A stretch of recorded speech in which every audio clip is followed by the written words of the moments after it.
Hi, good afternoon mga Lods. Gaano nga ba kadali mag-apply ng NBI clearance ngayong 2024?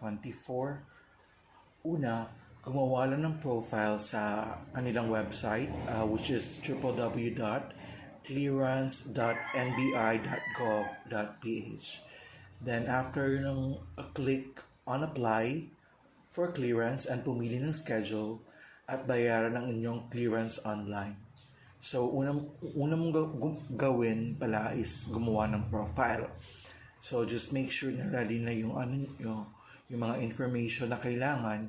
Just like your first name, your last name, your father's name, your date of birth, lahat ng yon.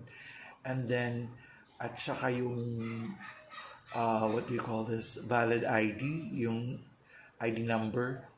So, yung ginamit ko doon is yung UMID